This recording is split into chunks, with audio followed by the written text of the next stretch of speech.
We're just using a squeegee here now to show you that it can do the job. Now that's really quite dirty, so you give it a bit of a pre-wash like that, and then I generally start from the middle of a window, not the edge. I go like this, and then you bring just a small shallow scallop like that, and all I'm doing is you put one hand there and you twist from the bottom, and then you come that way, and then I twist it and come this way like that. If you make a mistake, just twist to go back over your area and you close out like that. That's how good a job this does by itself. Now I've missed a couple of marks there, which you wouldn't really worry about when you're doing just a top area like that. Here's another little tip. Use a small little squeegee like this, excellent for little edges like that. So you get the top edge like that. Deal with the frame like that. Now we're ready for the bottom. Now there's two ways of cleaning the bottom. I'm a big fan of double cleaning because it gives the soap a reaction time. So when you go over some fat, it takes a while for the fat to dissolve.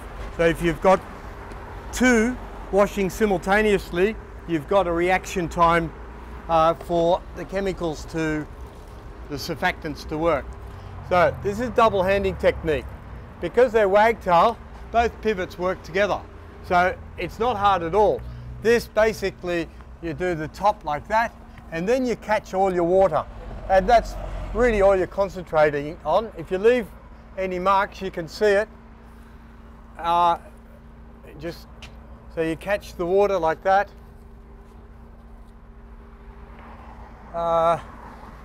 Get into that last edge like this. Now watch this closing out. No matter how deep the frame is, because of the over the top pivot, it will squeegee close out on any frame. Now the other thing that I wanted to show is how easy or how light a touch you should use on a squeegee. If you look at my hand, I'm barely putting any effort into that. This squeegee has been designed to use almost no effort. So one finger cleaning, that still works. There is not a squeegee in the world that would do that with one finger. That's the amount of pressure you need. So by all means, use your superior muscles so you don't get any RSI. But the pressure on glass should be almost minimal. You'll quickly see if you've left any marks at all.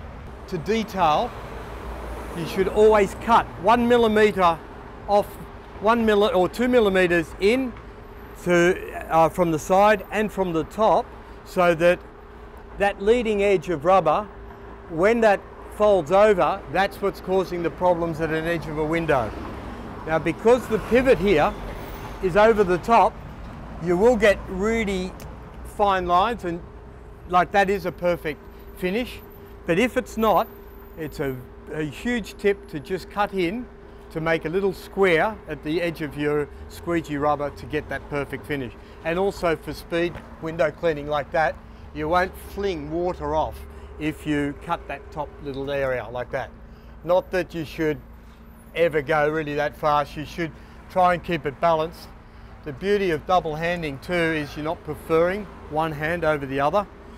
When you're predominantly left-handed or right-handed, you will get a weakness in that hand, so it's good to be balanced and use both hands together. That said, this squeegee by itself also works. So I'll just show you some of the advantages of using a flexible pole. The pressure is always perfect. So you basically do this and watch me flex into that corner, into that edge. The flex on a pole, and we're introducing flex on all our poles now, it will close out on any window or on any floor. If you want to go from the top to the bottom, that will close out on that window edge. So that's window cleaning with double handing. Now this is still dry. This is almost dry. You can see that there's almost no water, yet it will still clean a window. And the whole idea of this is glide. So if that strip wasn't there, you would get squeegee drag straight away.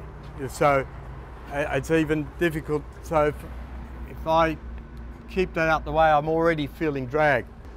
And then finally, when you finish a window, let's just finish that window there.